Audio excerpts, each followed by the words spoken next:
I thought I'd give you a tour of my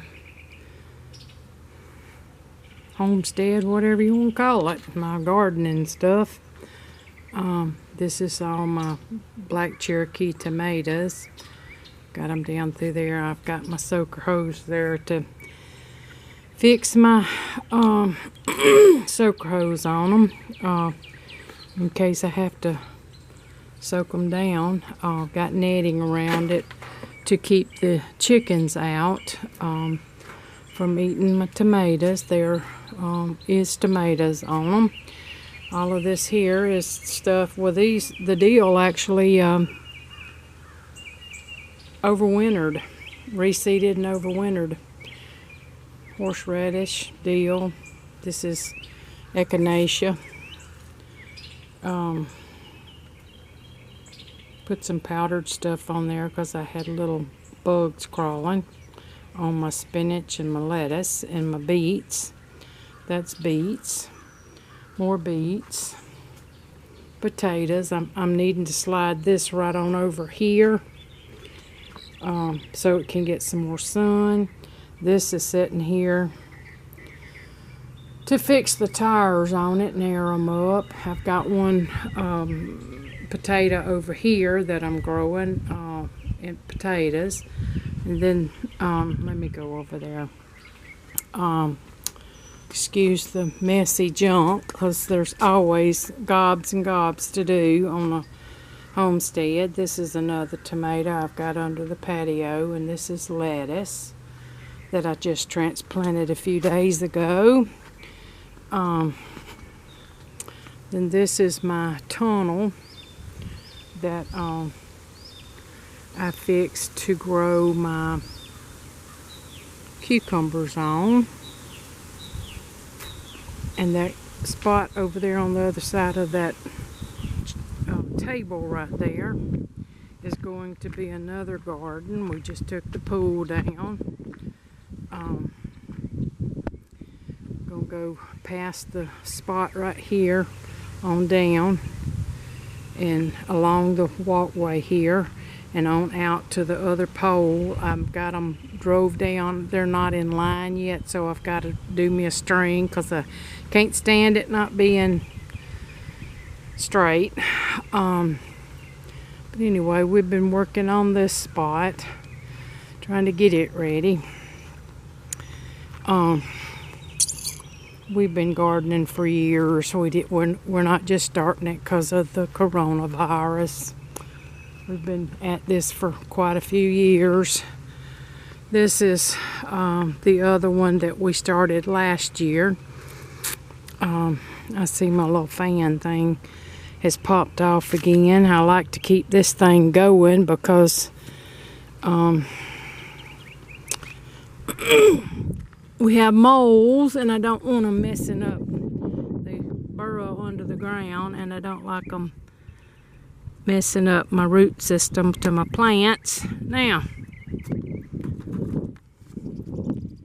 there we go.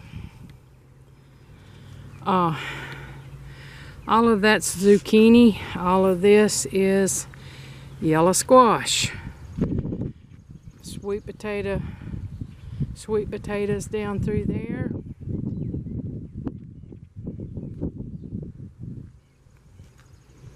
We've got several squash down in there.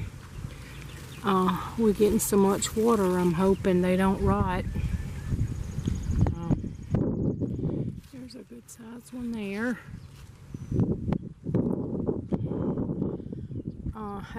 Let's see, I planted them, my seed, about, you see how close together I planted them.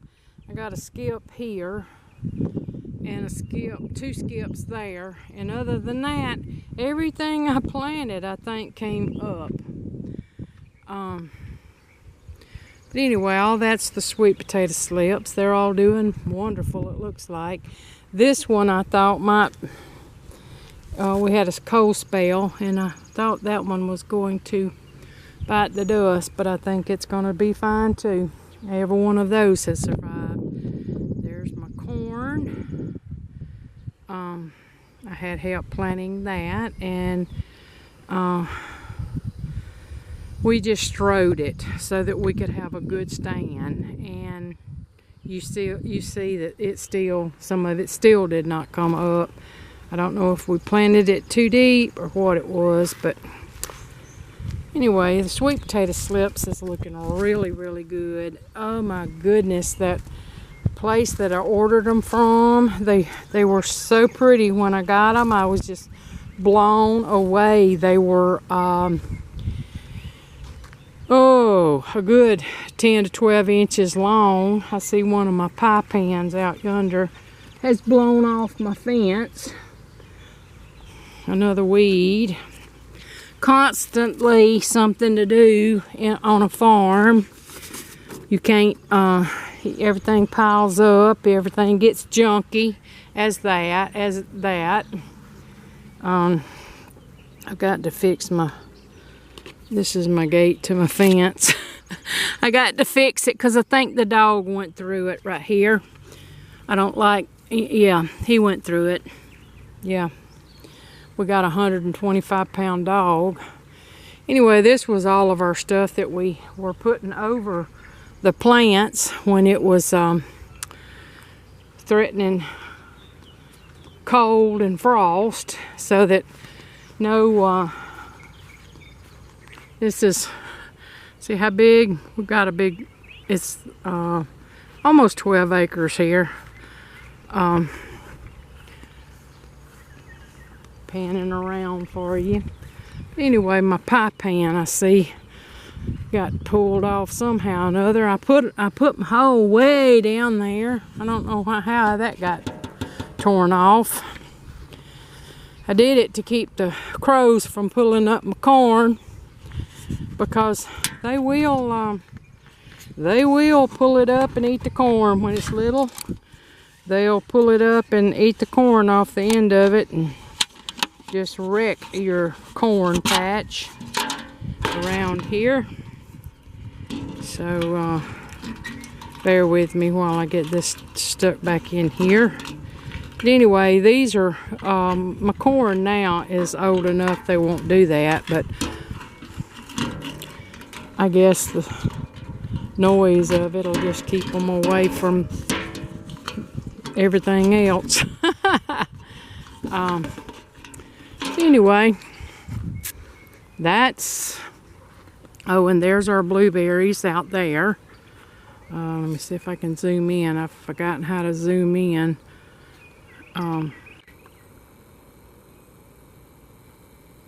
There's our blueberries. Hubby likes to feed the deer. That's what the thing is. He doesn't shoot them. There's never been one shot. He just likes to feed them.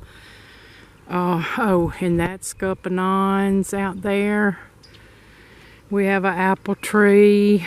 I want to get some more fruit. I picked that pile of metal right there.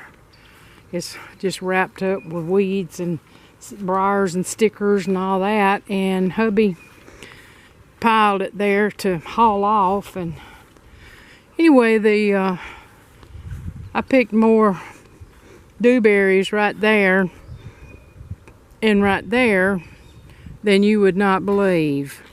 I mean, oh my goodness, I have never picked so many. We had a bumper crop this year of blueberries. I mean dewberries. Oh my goodness. More weeds. More, they probably medicinal, whatever you say the word. I have no clue. Oh, and see our old Ford 8N tractor.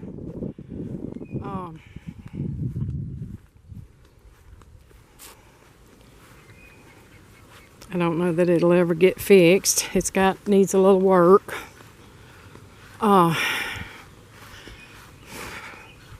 Anyway, our blueberries has started coming in, and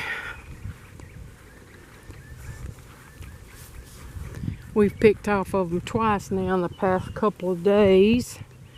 This is my English cucumbers. This used to be a chicken pen. my husband well, so he made the frame. He fixed this in case he got him a deer, he could dress it there. But anyway, this is English cucumbers right here. And last year and the year before, I planted stuff all in here. I got the weeds out and planted stuff all inside the thing. We had a black mesh thing over this and a tarp over the whole thing when we had the chickens. Here's the black mesh. It's still hanging on the side. I do it to keep the chickens out of it so they don't eat my cucumbers when they get on there. This is the apple tree. I planted it in concrete basically years ago, so it's never done anything really. So I've put the fence around it several years ago before I got so sick, and started piling mulch and leaves and all that kind of stuff on it to soften the soil so that it would do something, and it started doing something now, and a baby's come up beside it. The stickers is all in it as well. There's some of the chickens over here. We free range our chickens.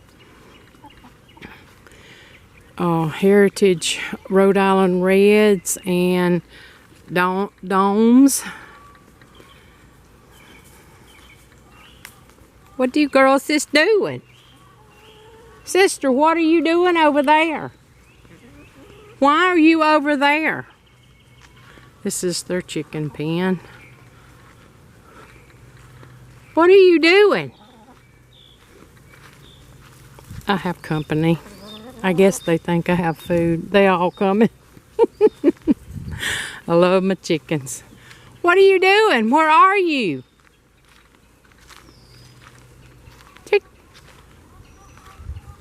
Well, where are you? What are you doing over there? Why are you over there? They never get in the bushes like this. What are you doing? More sticks to pick up. Limbs. What are you doing? I don't have any food. I put all the little plastic lattice work around there to plant daylilies behind so that I could keep my mulch in there. And I said that would be so pretty, but it's falling over now. And they're getting behind it anyway and scratching out my pine straw. So, but anyway, we used to have a garden there in that spot right there. And then over there where the fence thing is, that you can see in the distance. There. We had another one, but that other one was getting too much sun, shade. And so we had to quit messing with that one. And I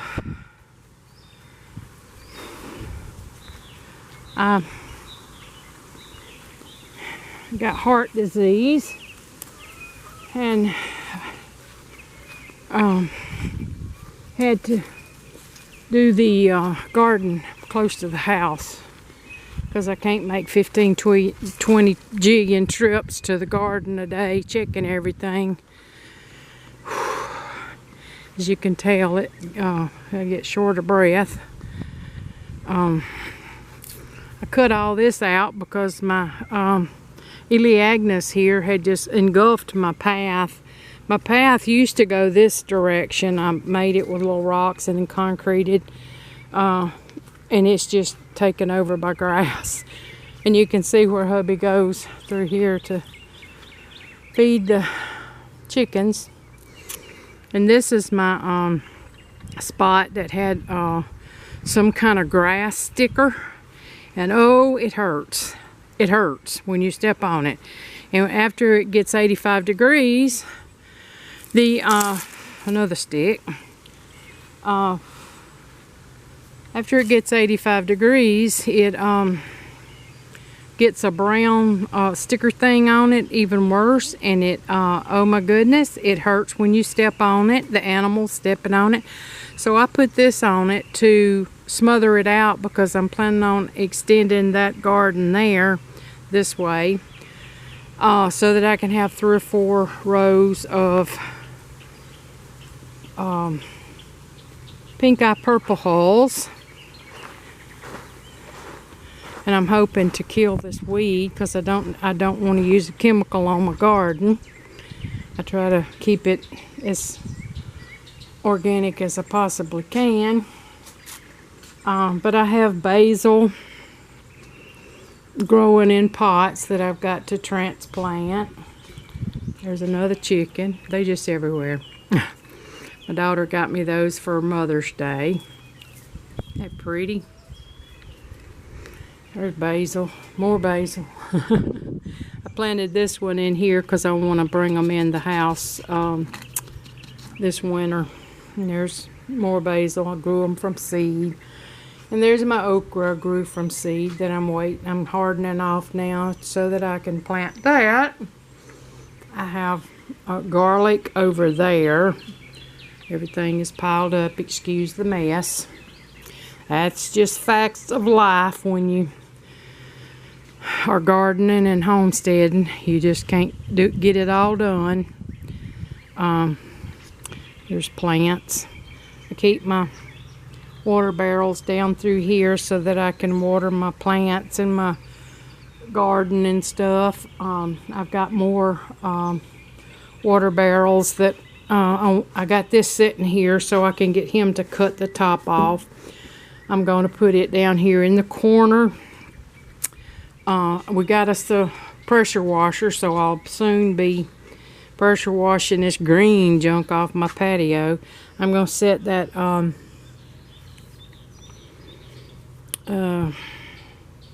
drum here, rain barrel here, so that I can put a faucet on the bottom and I can water whatever I plant here. I've got cucumbers and stuff like that right now. Last year I had rattlesnake pole beans. Oh, and that was so much fun. I'm going to plant a sweet potato here that my daughter fixed. I'm saving all my boxes from Amazon to put in the, here's the sweet potato. She did the sweet potato slip. Excuse me, but anyway, I'm hardening it off now and getting it used to the sun, because it's been inside. See all the green? Whew. Well, I guess that's it. I hope you enjoyed the tour.